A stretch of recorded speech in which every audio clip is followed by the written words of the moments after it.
The Christmas Compass, Episode 8, The Final Wish. Following the compass's final direction, the group arrives at a secluded clearing in a forest blanketed with fresh snow.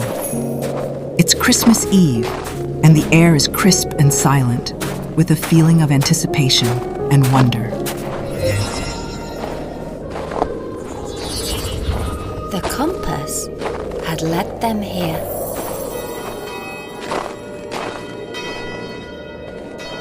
To a quiet clearing under a star-filled sky.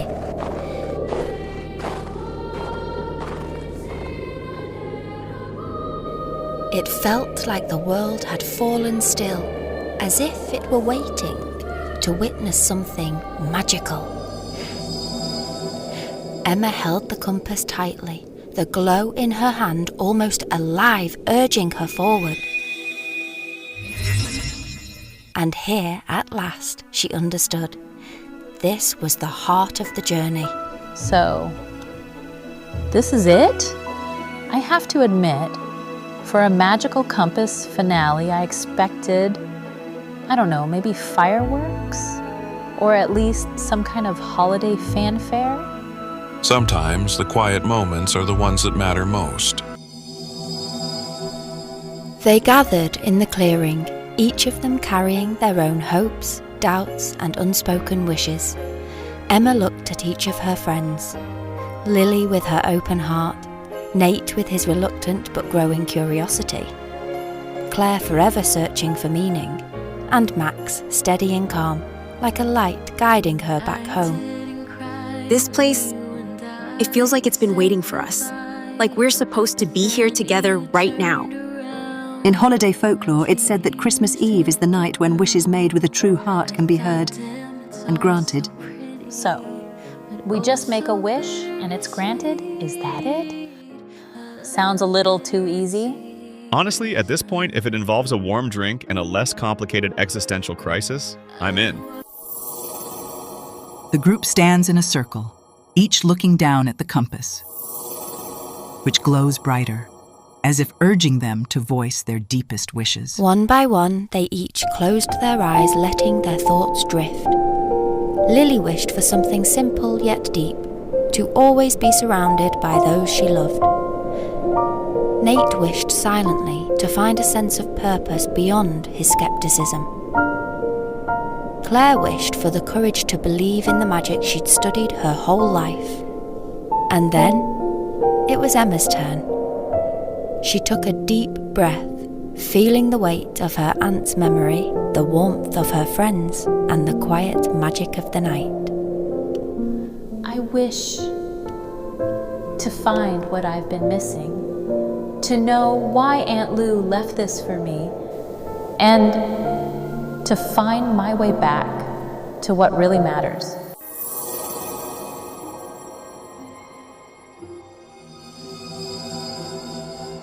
You've always known, Emma.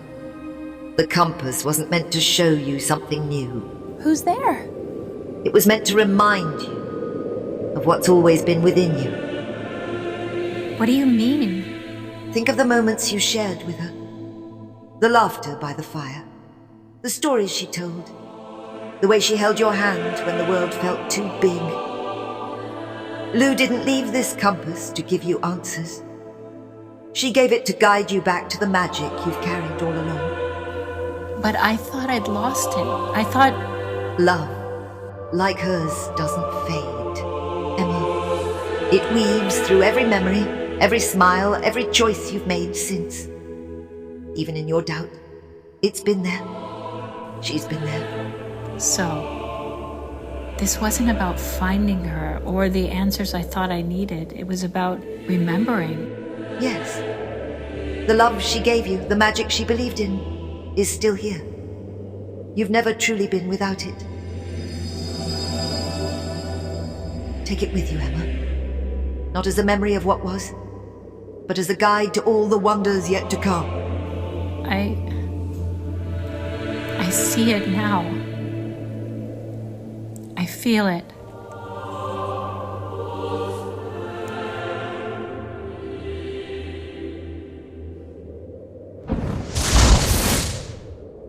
Maybe that's it.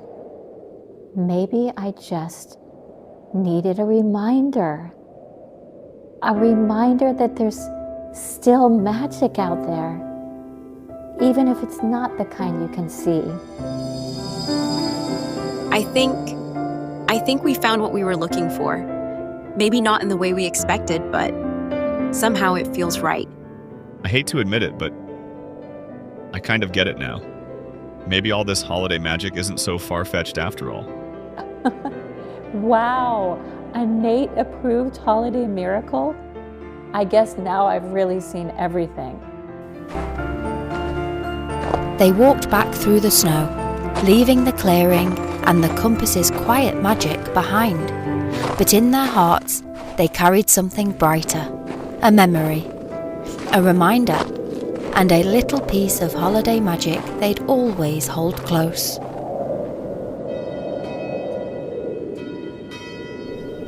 Christmas morning was just hours away, and as they returned to town, Emma realised that the journey wasn't about solving a mystery. It was about finding the magic she'd left behind, buried under years of skepticism and doubt. And maybe, just maybe, she was ready to believe again. Sometimes we get so caught up in the things we've lost, we forget to see what we still have. This Christmas, maybe that's enough. A little bit of magic, and people who believe in it right alongside you. And so the journey of the Christmas compass ended, not with answers, but with a feeling, a warmth, a memory, and the quiet hope that sometimes the best adventures are the ones we didn't expect. But as for what comes next, well, there's always more to discover in the heart of the holiday season. Join us next year as Emma and her friends find out that Christmas has a way of bringing new surprises and new beginnings. This was the final episode, featuring actress Sabrina Culver from Los Angeles as Emma Carter and Jemma Stretch from the UK as your narrator. Created and produced by AJ Tambe. What a magical journey it's been, dear listeners. As we reach the end of the Christmas compass, I want to share a big thank you to all the stars who brought this story to life. This series featured talented voices from across the globe. Actors from New York and Los Angeles, the UK, Germany, Greece, Ireland, and Australia. Their dedication and talent made this holiday journey truly special. To our Drop One cast, Yasmin Alice, Clara Landrat, Tina Kilberg, and Sophie Karl and Monica Kudroglu-Trong. Thank you for starting this adventure with such brilliance. And to our Drop Two cast, Sabrina Culver, Katrina Kiovon, Holly Zuel, and Aisling Goodwin, and narrators Hayley Hughes, Rebecca Hanser, Jemma Stretch, and Julia Helbich. Thank you for bringing Emma's journey to a magical close. A special thank you to Thanasis Silopoulos and the amazing team at Enorama Talent Agency for helping us gather such a spectacular global cast. Your support made this journey unforgettable. To all our listeners, thank you for joining us on this adventure. Wishing you and your loved ones 'tis a joyful and magical holiday season. Ho, ho, ho, happy holidays.